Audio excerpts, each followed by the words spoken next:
शिव चाप विसूरती चली राखी और श्यामल मूर्ति चली राखी और श्यामल मूरत चली राखी और श्यामल मूर्ति चली राखी और श्यामल मूरत। सीता जी ने राम जी को देखा, देख करके नयन बंद कर लिए, मानो राम जी की छवि को अपने हृदय में धारण करके सीता जी वापस जा रही हैं।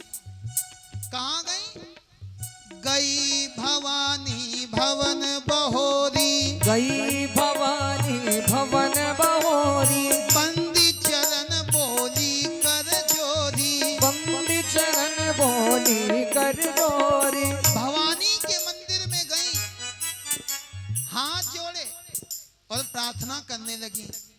जय जय गिरिवर राज किशोरी जय जय गिरिवर राज किशोरी जय महेश मुख चंद्र चकोरी जय महेश मुख चंद्र चकोरी जय गज वदन खड़ानन माता जय गज वदन खड़ानन माता जगत जननी दामिनी दुति गाता जगत जननी दामिनी दुति गाता। जय जय गिरिवर राज किशोरी जय जय गिरिवर राज किशोरी। प्रार्थना करने लगी और कहने लगी, माँ आपकी पूजा किए बिना किसी का कल्याण नहीं। देवी पूजी पद कमल तुम्हारे देवी पूजी पद कमल तुम्हारे सुर नर मुनि सब होहि सुखारे सुर नर मुनि सब होई सुखारे। और मैया आपकी पूजा करके सुर नर मुनि सब प्रसन्न होते हैं। हम आपसे कुछ कहेंगे नहीं। मोर मनोरथ जानहुनी के मोर मनोरथ जानहुनी के मोर मनोरथ जानहुनी के मोर मनोरथ जानहुनी के बसहु सदा उरपुर सबही के बसहु सदा उरपुर सबही के कीन्हउ प्रगट न कारण तेहि कीन्हउ प्रगट न कारण तेहु। आज सीता जी ने मांगा कुछ भी नहीं और सीता जी गौरी मैया के चरणों को पकड़ करके बैठ गई।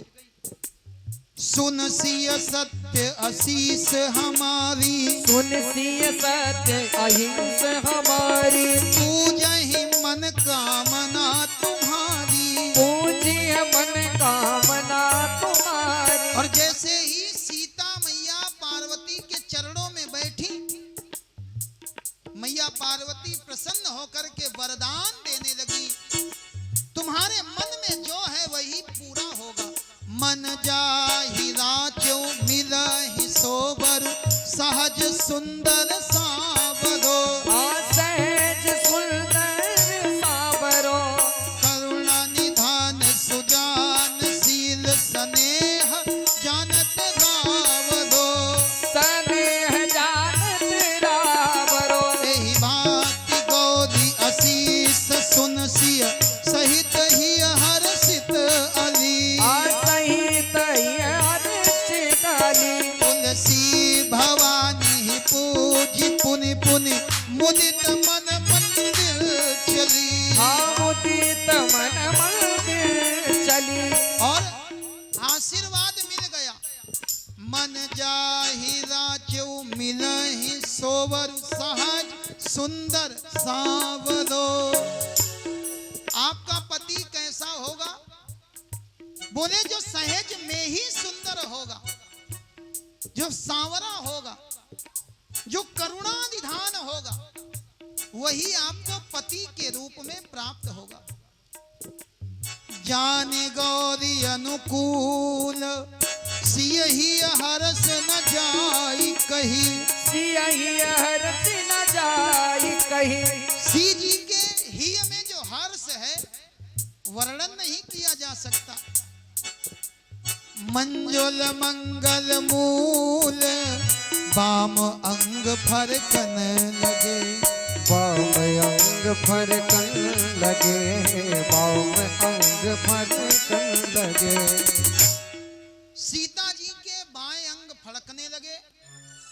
सीता मैया प्रसन्न होकर के अपनी मां के पास में गई और राम जी फूल का दोना लेकर के वापस गुरुदेव भगवान के पास में पहुंच गए।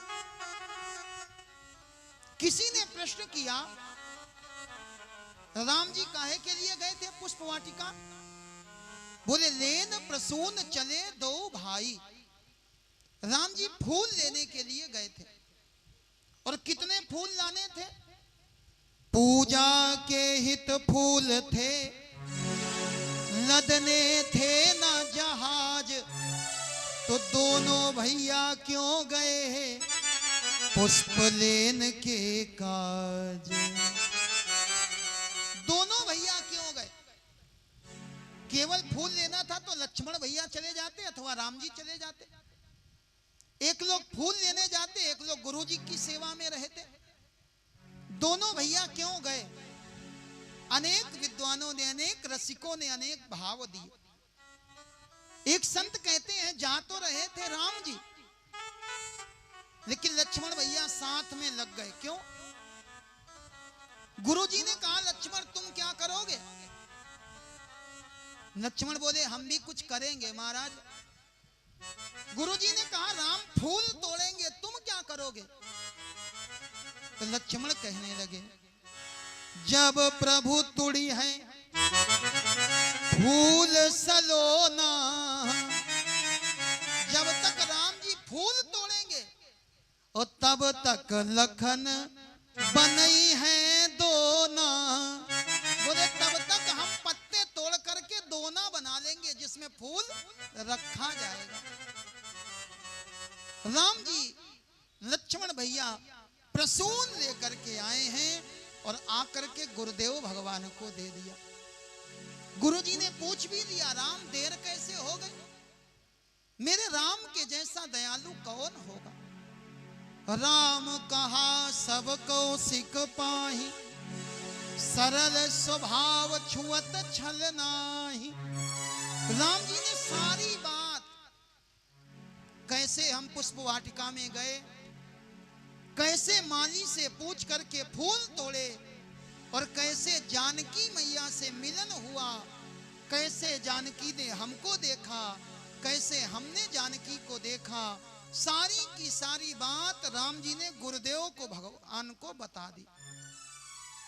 गुरुदेव भगवान को सारी बात बताई तो गुरुदेव भगवान ने भी आशीर्वाद दे दिया।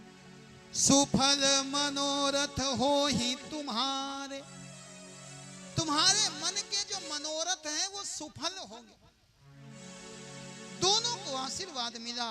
संध्या का समय हुआ, गुरुदेव ने भोजन किया, विश्राम करने लगे।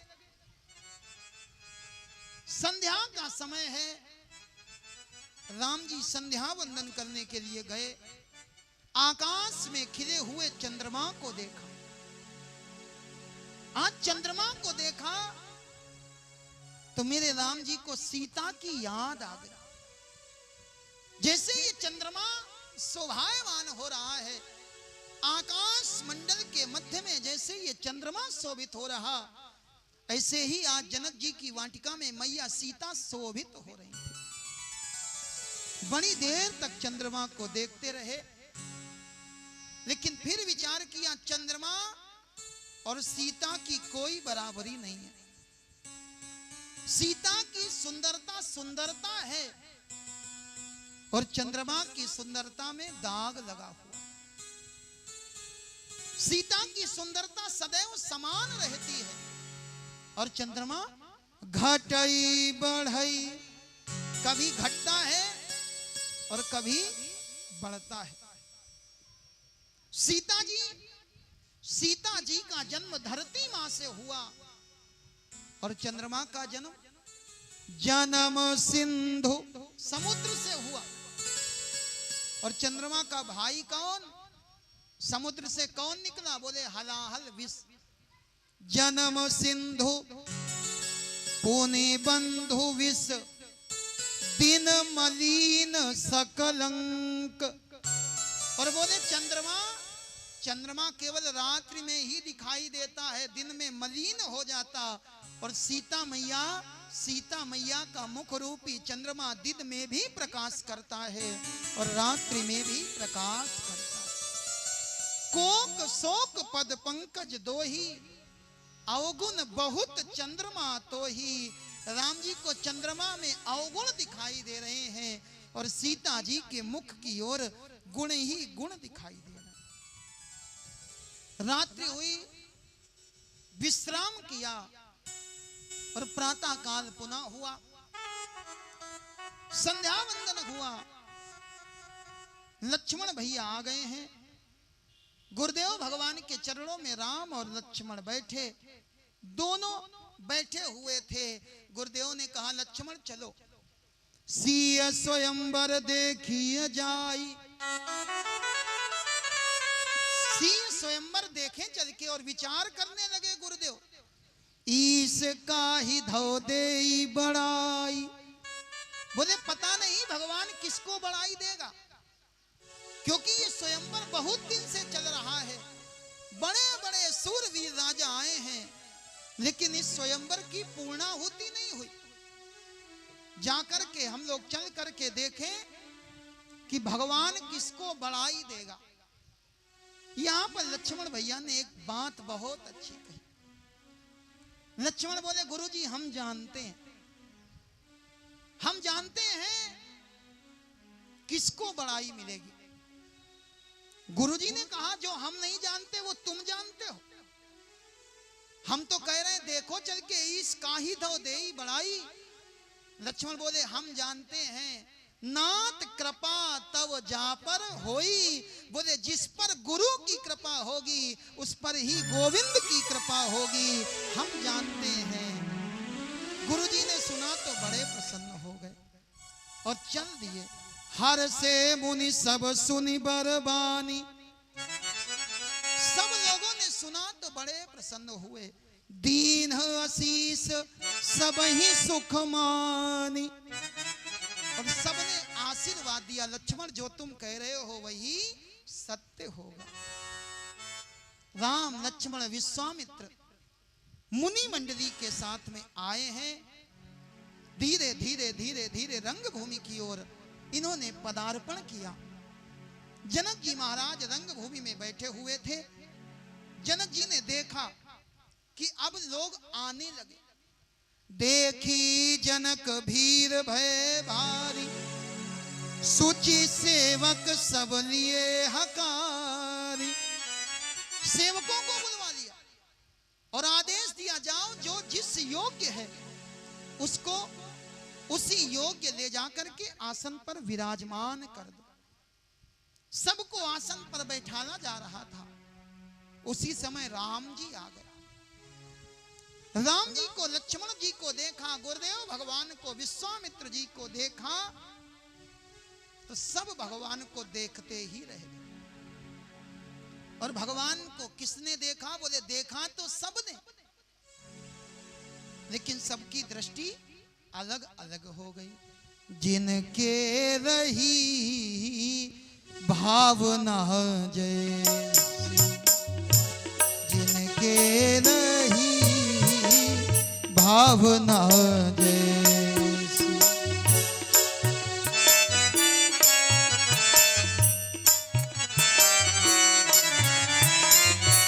जिनके रही भावना जैसी, जिनके रहे भावना जैसी, प्रभु मूर्ति तिन देखी तैसी, प्रभु मूरत तिन देखी कैसी, देखहि रूप महारन धीरा, देखहि रूप महारन धीरा, मनहु वीर रस धरे शरीरा।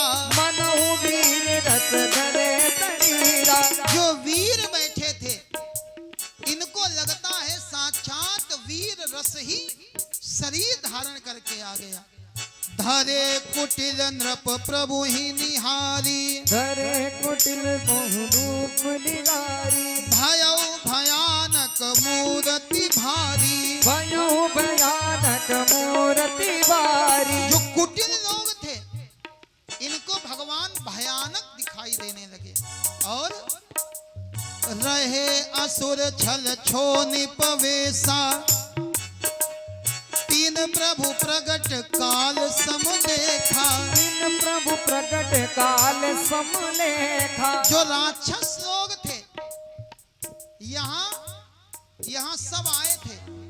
कौन कौन? देव तनुज धरि मनुज शरीरा देव तनुज धर मनुज शरीरा। देवता भी आए थे और राक्षस भी आए थे।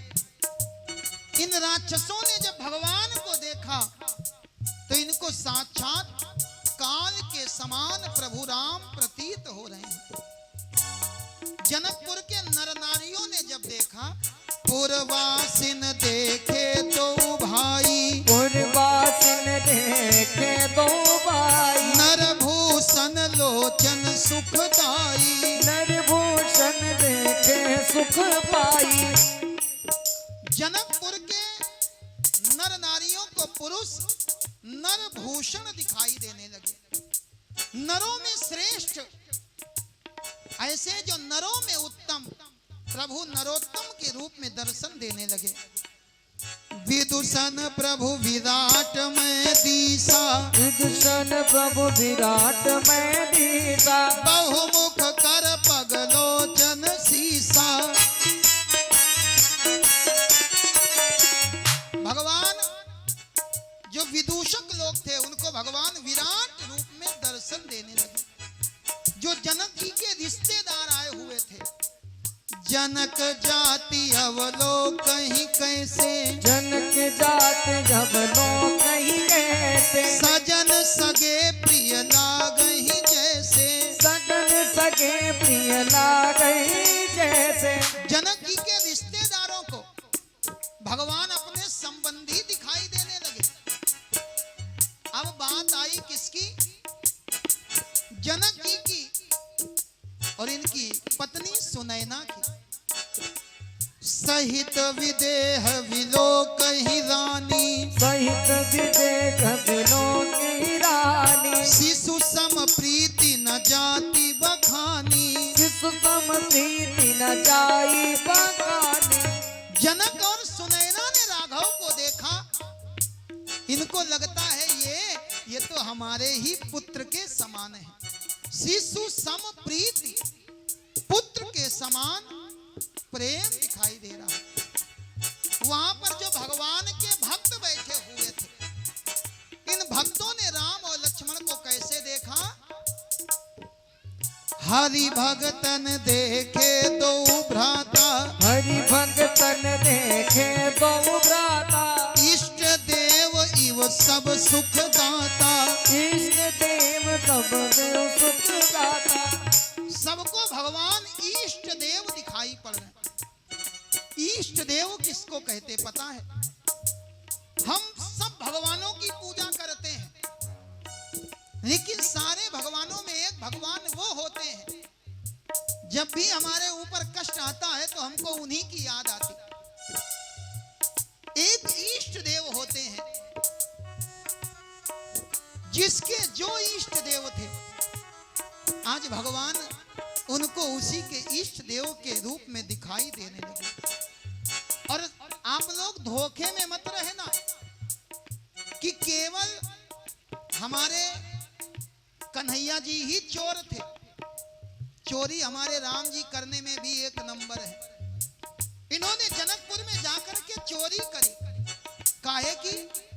राजत राज समाज महु राजत राज समाज मोह कौशल राज किशोर कौशल राज किशोर सुंदर श्यामल गौर तन सुंदर श्यामल गौरतन विश्व विलोचन चोर विश्व विलोचन चोर विश्व विलोचन चोर विश्व विलोचन विलोचन चोर। राम जी ने सबके नेत्रों की चोरी कर ली। विश्व विलोचन चोर, विश्व के जो विलोचन है, नेत्र हैं, सब राम जी पर लग गए। राम जी को सब देख रहे थे। जनक जी महाराज ने देखा कौन आया, विश्वामित्र जी को देखा, राम लक्ष्मण को देखा तो जाकर के हाथ जोड़ दिए। करी विनती निज कथा सुनाई, करी विनती निज कथा सुनाई। रंग अवनि सब मुनि ही दिखाई, रंग अवनि सब मुनि ना दिखाई। पूरी की पूरी रंग भूमि का दर्शन करा दिया, दिखा दिया ये रंग भूमि है और ये बीच में शिव जी का विशाल धनुष रखा हुआ है। दर्शन किया। कोई हमें कोई चीज दिखाए, मान लो आप किसी के घर जाओ और कोई आपको अपना कमरा दिखाए, बोले भैया अच्छा बना है, तो हमें क्या कहना चाहिए? अगर हम उससे प्रेम करते होंगे तो हम कहेंगे बहुत अच्छा बना, और हम अगर उससे ईर्ष्या करते होंगे तो हम कहेंगे कमरा तो ठीक है, लेकिन बोले ये खिड़की थोड़ी बड़ी होती तो ज्यादा अच्छा रहता। आज जनक जी ने विश्वामित्र को रंग अवनि का दर्शन कराया। विश्वामित्र ने कहा महाराज, भाली रचना मुनि नृप सन कहेऊ, भली रचना तुम मुनि संग कहेऊ।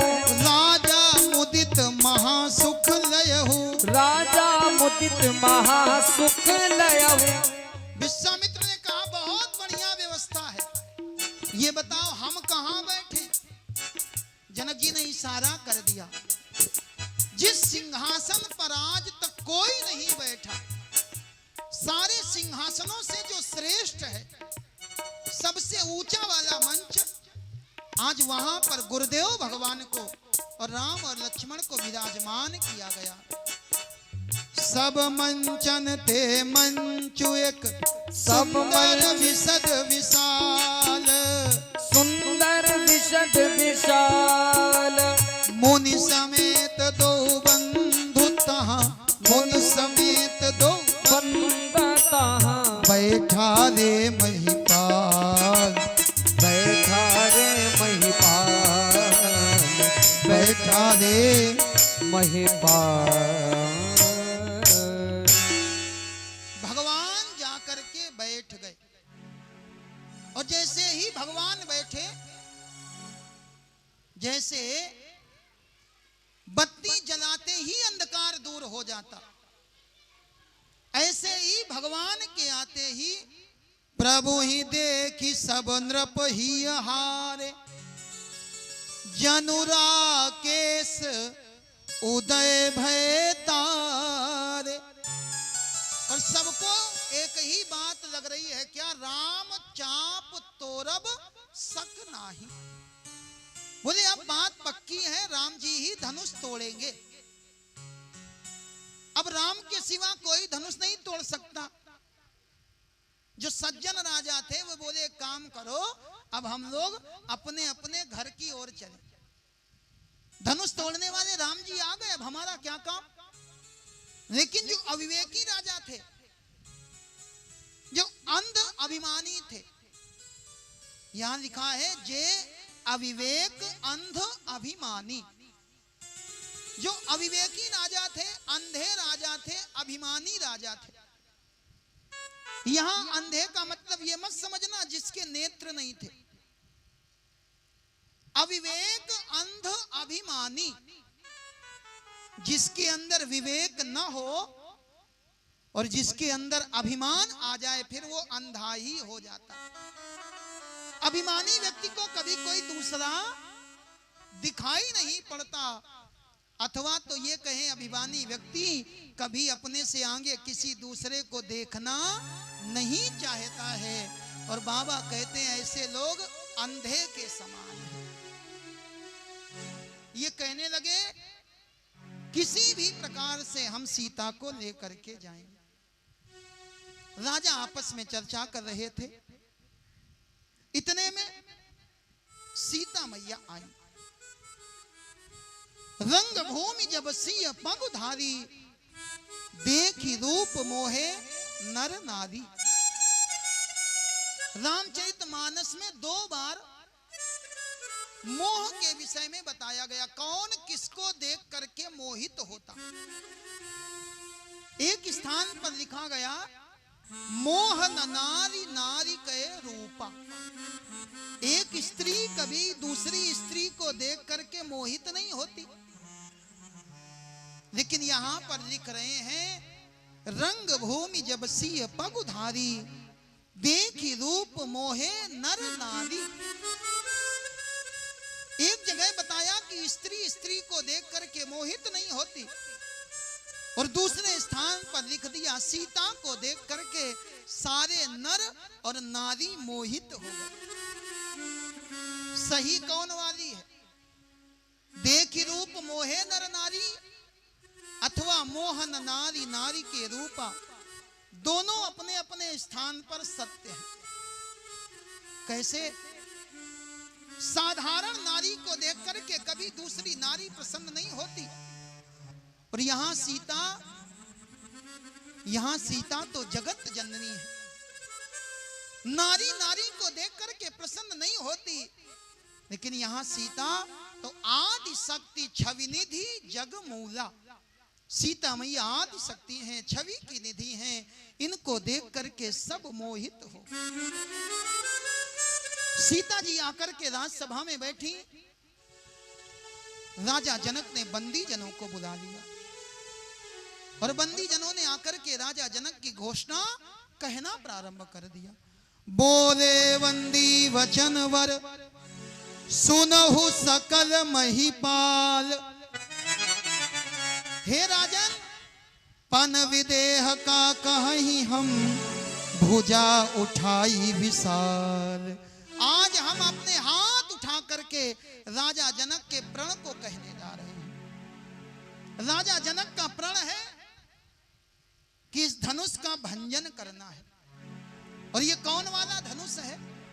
नृप भुज बल विधु शिव धनु राहु, गरुड़ कठोर विदित सब काहू। ये साधारण धनुष नहीं है, गरु भी है और कठोर भी है। गरु कितना गरु है?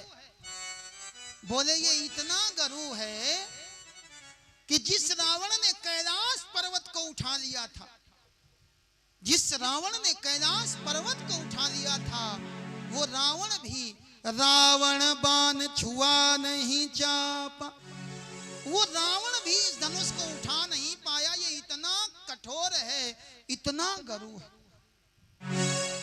सारे के सारे राजा उस प्रण को सुन रहे हैं।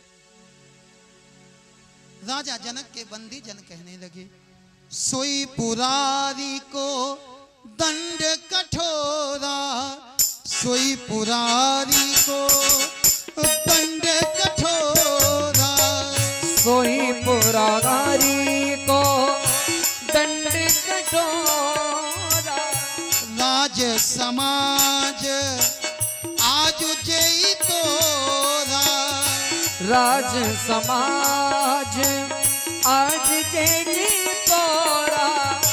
शिव जी के उस धनुष को इस राजसभा में आज जो कोई भी तोड़ देगा, उसको प्राप्ति हो जाएगी। किसकी? त्रिभुवन जय समेत वैदेही, त्रिभुवन जय समेत वैदेही। बोले उसको त्रिभुवन की जय मिलेगी। किसी ने कहा, महाराज आप पृथ्वी पर रहते हो, आपकी पुत्री से विवाह करके त्रिभुवन की जय कैसे प्राप्त होगी? तो जनक जी ने कहा, यह स्वयंवर साधारण नहीं है, इसमें त्रिभुवन के लोग आए हैं। देव भी आए हैं, दनुज भी आए हैं, और मनुज भी आए हैं।